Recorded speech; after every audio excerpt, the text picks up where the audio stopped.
ಆನೇಕಲ್ ತಾಲೂಕಿನ ಚಂದಾಪುರ ಸಮೀಪವಿರುವ ಸಿಬ್ಬಂದಿ ಸೇವಾಶ್ರಮದಲ್ಲಿ ಸರ್ಜಾಪುರ ಗ್ರಾಮ ಪಂಚಾಯಿತಿ ಮಾಜಿ ಉಪಾಧ್ಯಕ್ಷರು ಮತ್ತು ಕಾಂಗ್ರೆಸ್ ಪಕ್ಷದ ಮುಖಂಡರಾದ ಡಾಕ್ಟರ್ ಎಸ್ ಮಂಜುನಾಥ್ ಸರ್ಜರವರ ಹುಟ್ಟುಹಬ್ಬದ ಅಂಗವಾಗಿ ಒಂದು ದಿನದ ಅನ್ನದಾಸೋಹ ಸೇರಿದಂತೆ ವಿವಿಧ ಸಮಾಜಮುಖಿ ಕಾರ್ಯಕ್ರಮಗಳನ್ನು ಹಮ್ಮಿಕೊಳ್ಳಲಾಗಿತ್ತು.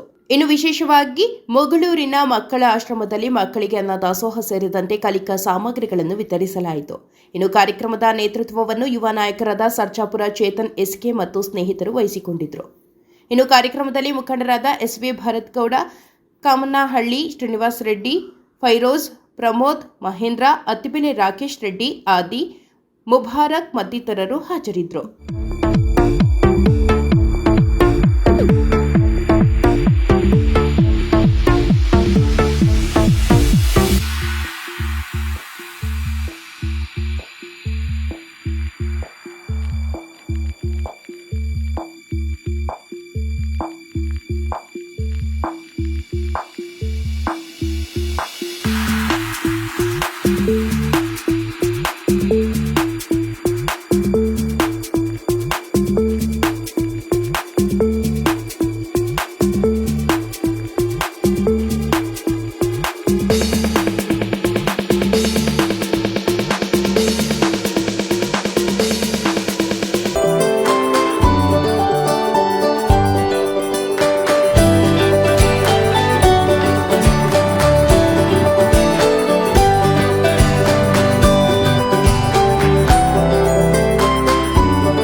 ನಾನು ಅಂದ್ಕೊಂಡಿರಲಿಲ್ಲ.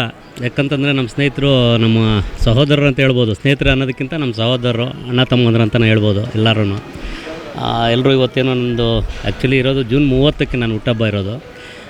30ನೇ ತಾರೀಕು ನಾನು ಊರಲ್ಲಿಲ್ಲ, ಇರೋದಿಲ್ಲ. ಮತ್ತು ಎಲ್ಲೋ ಒಂದು ದೇವಸ್ಥಾನಕ್ಕೆ ಹೋಗ್ತಾಯಿದ್ದೀನಿ ಅಂತ ಹೇಳಿದ್ದಕ್ಕೆ ಇವತ್ತು ಅಪಾರ ಸಂಖ್ಯೆಯಲ್ಲಿ ನಮ್ಮ ಸಹೋದರರು, ನಮ್ಮ ಸ್ನೇಹಿತರು ಎಲ್ಲರೂ ಸೇರಿ ಇವತ್ತು ಏನು ಸಿಪಾನಿ ಆಶ್ರಮದಲ್ಲಿ ಮತ್ತು ಜಿಗಳದಲ್ಲಿರ್ತಕ್ಕಂಥ ಶಿರಡಿ ಸಾಯಿಬಾಬಾರವರ ದೇವಸ್ಥಾನದಲ್ಲಿ ನನ್ನ ಹೆಸರಲ್ಲಿ ಒಂದು ಅರ್ಚನೆಯನ್ನು ಸಹ ಅಲ್ಲಿ ಮಾಡಿಸಿ ಇಲ್ಲಿ ಏನು ಸಿಪಾನಿ ಆಶ್ರಮದಲ್ಲಿ ಇವತ್ತು ಏನು ಒಂದು ದಿನದ ಊಟದ ವ್ಯವಸ್ಥೆಯೂ ಸಹ ಮತ್ತು ಅವ್ರಿಗೆ ಸಂಬಂಧಪಟ್ಟಂಗೆಲ್ಲ ಸಿಹಿ ಹಂಚಿಕೆಯನ್ನು ಇವತ್ತು ನಮ್ಮೆಲ್ಲ ಸಹೋದರರು ಸ್ನೇಹಿತರು ಮಾಡ್ತಾಯಿದ್ದಾರೆ. ಅವ್ರಿಗೆ ಯಾವತ್ತೂ ನಾನು ಚಿರಋಣಿಯಾಗಿರ್ತೇನೆ. ಯಾವತ್ತೂ ಅವ್ರ ಬೆಂಬಲ ನನ್ನ ಜೊತೆಲಿರಲಿ, ನಾನು ಅವ್ರ ಬೆಂಬಲವಾಗಿ ನಾನು ಯಾವತ್ತೂ ರಾತ್ರಿ ಆಗಲೂ ಅವ್ರ ಜೊತೆ ಇರ್ತೇನೆ, ಸಹಾಯವಾಗಿರ್ತೇನೆ. ಅವ್ರಿಗೆ ಏನೇ ರಾತ್ರಿ ಆಗಲೂ ಅವ್ರ ಕಷ್ಟ ಅಂದರೆ ನಾನು ಮುಂಭಾಗಲಾಗಿ ಅವ್ರ ಬಾಗಿಲಲ್ಲಿ ಇರ್ತೀನಿ, ನಾನು ಅವ್ರ ಜೊತೆಲಿರ್ತೀನಿ ಅಂತ ನಾನು ಈ ಸಂದರ್ಭದಲ್ಲಿ ಹೇಳೋಕ್ಕೆ ಇಷ್ಟಪಡ್ತೇನೆ.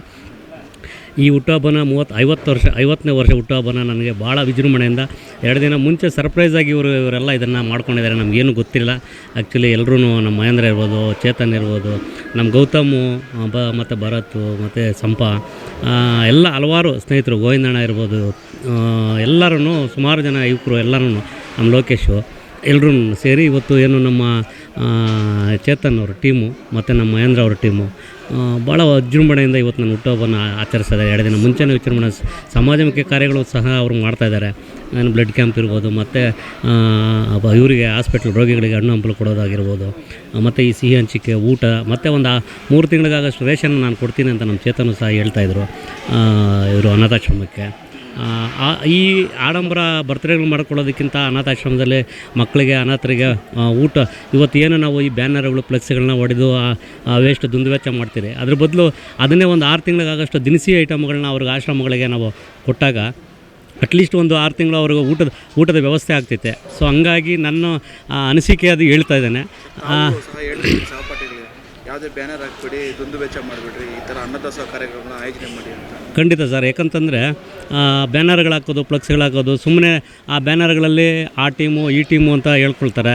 ಇಲ್ಲಿ ಎಲ್ಲರೂ ಒಂದೇ ನಮ್ಮ ತಾಲೂಕಲ್ಲಿ ನಾವೆಲ್ಲ ಸ್ನೇಹಿತರೆಲ್ಲ ಒಗ್ಗಟ್ಟಾಗಿದ್ದೀರಿ. ಇಲ್ಲಿ ಯಾವುದೇ ರೀತಿ ತೊಂದರೆಗಳಿಲ್ಲ. ಬ್ಯಾನರ್ಗಳಿಂದ ಅದು ಒಳಜಗಳಿಗೆ ಬರೋದಕ್ಕೂ ಕಾರಣಗಳು ಆಗ್ತವೆ. ಹಂಗಾಗಿ ಬ್ಯಾನರ್ಗಳಿಗೆ ದುಡ್ಡು ಕೊಡೋಂಥ ದುಡ್ಡನ್ನ ಒಂದು ಅನಾಥಾಶ್ರಮಗಳಿಗೆ, ಒಂದು ರೋಗಿಗಳಿಗೆ ಹಣ್ಣು ಹಂಪಲು ಕೊಡೋಂಥದ್ದಾಗಿರ್ಬೋದು, ಮತ್ತು ಅನಾಥಾಶ್ರಮಗಳಿಗೆ ರೇಷನ್ ಕೊಡೋಂಥದ್ದಾಗಿರ್ಬೋದು, ಅದೆಲ್ಲನೂ ಈ 6 ರೂಪಾಯಿ ಹಾಕೋ ಬದಲು ಒಂದು ಪುಸ್ತಕ ಕೊಟ್ಟಿದ್ದರೆ ಸಾಕಾಗ್ತಾಯಿತ್ತು. ಒಂದು ಪುಸ್ತಕ ಕೊಟ್ಟಿದ್ದರೆ ಬರ್ಡೇಗೆ ನಮಗೆ ಒಂದು ನೆನಪಿನ ಕಾಣಿಕೆ, ಆ ಪುಸ್ತಕದಲ್ಲಿರ್ತಕ್ಕಂಥ ವಿಚಾರಗಳನ್ನ ನಾವು ತಿಳ್ಕೊಬೋದಾಗಿತ್ತು. ಒಳ್ಳೆ ವಿಚಾರ ಇರ್ತಕ್ಕಂಥ ಪುಸ್ತಕಗಳನ್ನ ಒಂದು ತಂದು ಕೊಟ್ಟರೆ ಬರ್ತ್ಡೇಗಳಿಗೆ ಅದನ್ನು ತಿಳ್ಕೊಳ್ತಾರೆ, ಅರಿವು ಮೂಡ್ತದೆ ಜನಗಳಿಗೆ. ಸೊ ಹಂಗಾಗಿ ಬರ್ತ್ಡೇಗಳಿಗೆ ಆದಷ್ಟು ದುಂದುವೆಚ್ಚ ಮಾಡೋದು ಬಿಟ್ಟು ಎಲ್ಲರೂ ಈ ಥರ ಅನಾಥಾಶ್ರಮಗಳಿಗೆ ಮತ್ತು ರೋಗಿಗಳಿಗೆ ಹಣ್ಣು ಹಂಪಲುಗಳು ಕೊಡೋದು, ರೇಷನ್ ಕೊಡೋದು, ಮತ್ತು ವಿದ್ಯಾವಂತರಿಗೆ ಬುಕ್ಸ್ಗಳನ್ನ ಕೊಡೋದು, ಮತ್ತು ಸರ್ಕಾರಿ ಶಾಲೆ ಮಕ್ಕಳಿಗೆ ಯೂನಿಫಾರ್ಮ್ ಕೊಡೋಂಥದ್ದು, ಬುಕ್ಸ್ ಕೊಡೋಂಥದ್ದು, ಈ ಥರ ಕಲಿಕಾ ಸಾಮಗ್ರಿಗಳನ್ನ ಕೊಟ್ಟಂತಾಗ ಆ ಮಕ್ಕಳಿಗೆ ಒಂದು ಅನುಕೂಲ ಆಗ್ತೈತೆ ಅನ್ನೋದು ನನ್ನ ಅನಿಸಿಕೆ. ಹಂಗಾಗಿ ತಾಲೂಕಲ್ಲಿರ್ತಕ್ಕಂಥ ಎಲ್ಲ ನನ್ನ ಸ್ನೇಹಿತರಿಗೂ, ಏನು ನನ್ನ ಸಹಪಾಠಿಗಳಿಗೂ, ಗಣ್ಯರಿಗೂ ಎಲ್ರಿಗೂ ಹೇಳೋದು ಅದೇ ಮಾತೆ. ದಯವಿಟ್ಟು ಎಲ್ಲರೂ ದುಂದುವೆಚ್ಚ ಮಾಡ್ದಿರಾ ಮುಂದಿನ ದಿನಗಳಲ್ಲಿ ನಿಮ್ಮ ಬರ್ತ್ಡೇಗಳನ್ನ ಸರಳವಾಗಿ ಆಶ್ರಮಗಳಲ್ಲಿ ಆಚರಣೆ ಮಾಡಲಿ ಅಂತ ಈ ಸಂದರ್ಭದಲ್ಲಿ ಹೇಳೋಕ್ಕೆ ಇಷ್ಟಪಡ್ತೀನಿ. ಮತ್ತು ಈ ಬರ್ತ್ಡೇಗೆ, ನನ್ನ ಬರ್ತ್ಡೇಗೆ 50ನೇ ಬರ್ತ್ಡೇಗೆ ನನ್ನ ಸ್ನೇಹಿತರು, ನನ್ನ ಸಹೋದರ ಅಂತ ಹೇಳ್ಬೋದು, ಎಲ್ಲರೂ ನನ್ನ ಅಣ್ಣ ತಮ್ಮಂದರೆ ಎಲ್ಲರೂ ಸೇರಿ ಇವತ್ತು ನನಗೆ 2 ದಿನ ಮುಂಚೆನೇ ನನಗೆ ಒಂದು ಈ ಸಿಪಾನಿ ಆಶ್ರಮದಲ್ಲಿ ಇವರಿಗೆ ಆಶ್ರಮದಲ್ಲಿ ಎಲ್ಲರಿಗೂ ಒಂದು ದಿನದ ಊಟದ ಸೇವೆ ಮತ್ತು ಅದೆಲ್ಲ ಮಾಡಿರ್ತಕ್ಕಂಥವ್ರಿಗೆ ಎಲ್ಲರಿಗೂ ಚಿರಋಣಿ ಆಗಿರ್ತೇನೆ. ಸದಾ ನಾನು ಅವ್ರ ಜೊತೆ ಇರ್ತೀನಿ ಅಂತ ಈ ಸಂದರ್ಭದಲ್ಲಿ ಹೇಳೋಕ್ಕೆ ಇಷ್ಟಪಡ್ತೇನೆ. ಮಂಜಣ್ಣನವರು ಮಾಜಿ ಉಪಾಧ್ಯಕ್ಷರು ಸರ್ಜಾಪುರ ಗ್ರಾಮ ಪಂಚಾಯಿತಿಯಲ್ಲಿ ಅನೇಕ ಅವರು ಜನಪರ ಕೆಲಸಗಳನ್ನು ಮಾಡಿಕೊಂಡು ಒಂದು ತುಂಬ ಕಷ್ಟದಿಂದ ಈ ಸ್ಥಿತಿವರೆಗೂ ಬಂದಿದ್ದಾರೆ. ಅವ್ರಿಗೆ ಆ ದೇವರು ಒಳ್ಳೇದು ಮಾಡಲಿ. ಮತ್ತು ಹುಟ್ಟಿದಬ್ಬ ಇರೋದು ಮಂಗಳವಾರ ಆ್ಯಕ್ಚುಲಿ. ಸೊ ಅಣ್ಣವರು ಕೊಲ್ಲೂರು ದೇವಸ್ಥಾನದಲ್ಲಿ ಪೂಜೆ ಇಟ್ಕೊಳ್ಳೋದ್ರಿಂದ ಇವತ್ತೇ ಒಂದು ದಿನ ಸಂಡೇನೇ ನಾವು ಒಂದು ಮುಂಚಿತವಾಗಿ ಬ್ರೇಕ್ಫಾಸ್ಟು ಮತ್ತು ಲಂಚೆಲ್ಲ ಅರೇಂಜ್ ಮಾಡಿ ಅವ್ರಿಗೆ ಶುಭಾಶಯಗಳನ್ನು ತಿಳಿಸ್ತಾಯಿದ್ದೀವಿ. ಮತ್ತು ಆ ದೇವರು ಅವ್ರಿಗೆ ಮತ್ತು ಅವ್ರ ಕುಟುಂಬಕ್ಕೆ ಒಳ್ಳೇದು ಮಾಡಲಿ. ಅವ್ರ ಜೊತೆ ಯಾವಾಗಲೂ ನಾವು ಸದಾ ಹೀಗೆ ಇರ್ತೀವಿ ಅಂತ ಹೇಳ್ತೀವಿ. ಮತ್ತು ರಾಜಕೀಯವಾಗಿ ಇನ್ನೂ ಅವರು ಉತ್ತುಂಗ ಸ್ಥಾನಕ್ಕೆ ಹೋಗಬೇಕು, ಒಂದು ಶಾಸಕರಾಗಬೇಕು ಅಂತಲೂ ನಮ್ಮ ಬಯಕೆ. ದೇವರು ಅವ್ರಿಗೆ ಒಳ್ಳೇದು ಮಾಡಲಿ. ಶುಭಾಶಯಗಳು ಕೋರುತ್ತಾ, ಅವರು ಇದೇ ರೀತಿ ಬಡವರಿಗೆ ಸಮಾಜ ಸೇವೆ ಆನೇಕಲ್ ತಾಲೂಕಲ್ಲಿ ಇನ್ನೂ ಅತಿ ಹೆಚ್ಚಾಗಿ ಮಾಡಲಿ ಅಂತ ಈ ಹುಟ್ಟುಹಬ್ಬದ ಪ್ರಯತ್ನ ನಾನು ಕೇಳ್ಕೊಳ್ತೀನಿ. ಮಂಜಣ್ಣನಿಗೆ ಹುಟ್ಟುಹಬ್ಬದ ಆರ್ಥಿಕ ಶುಭಾಶಯಗಳು. ಇದೇ ಥರ ಅವರು ಒಳ್ಳೆ ಕೆಲಸ ಮಾಡಿ ಹುಡುಗರನ್ನೆಲ್ಲ ಇದು ಮಾಡಲಿ ಅಂತ ಕೇಳ್ಕೊಳ್ತೀನಿ. ಡಾಕ್ಟರ್ ಎಸ್ ಮಂಜು ಸರ್ಜಾ ಅಣ್ಣನವರಿಗೆ ಹುಟ್ಟುಹಬ್ಬದ ಶುಭಾಶಯಗಳು ಕೊಡ್ತಾ ಇದ್ದೀವಿ. ದೇವರು ಇನ್ನೂ ಯಥೇಚ್ಛವಾಗಿ ಅವರಿಗೆ ಅಭಿವೃದ್ಧಿನ ಸಲ್ಲಿಸಲಿ. ಅವ್ರದ್ದೇನು ದಾನ ಧರ್ಮದ ಒಂದು ಕಾರ್ಯಗಳಿದೆ, ಅವ್ರದ್ದೇನು ಸಮಾಜ ಸೇವೆಗಳಿದೆ, ಇನ್ನೂ ಹೆಚ್ಚಾಗಿ ಅವರು ಅದರಲ್ಲಿ ತೊಡ್ಕೊಳ್ಳಿ. ದೇವರು ಅವ್ರಿಗೆ ತುಂಬ ಅಭಿವೃದ್ಧಿ ಮಾಡಲಿ. ಹಲವಾರು ಸಮಾಜ ಸೇವೆಗಳಲ್ಲಿ, ದಾನ ಧರ್ಮದ ಕಾರ್ಯಗಳಲ್ಲಿ, ಇನ್ನೂ ಹಲವಷ್ಟು ಕಾರ್ಯಗಳಲ್ಲಿ ಅವರು ದೇವರು ಅಭಿವೃದ್ಧಿ ಮಾಡಲಿ ಅಂತ ನಾನು ಇದರಲ್ಲಿ ಕೇಳ್ಕೊಡ್ತೀನಿ. ಮಂಜಣ್ಣವ್ರಿಗೆ ಹುಟ್ಟುಹಬ್ಬದ ಆರ್ಥಿಕ ಶುಭಾಶಯಗಳು. ಇದೇ ಥರ ದೇವರು ಒಳ್ಳೆಯ ಆರೋಗ್ಯ ಐಶ್ವರ್ಯ ಕೊಟ್ಟು ಕಾಪಾಡಲಿ ಅಂತ ಕೇಳ್ಕೊಂಡು. ಹುಟ್ಟುಹಬ್ಬದ ಆರ್ಥಿಕ ಶುಭಾಶಯಗಳು ಮಂಜುನಾಥ್ ಸರ್ಜಾ ಅಣ್ಣ.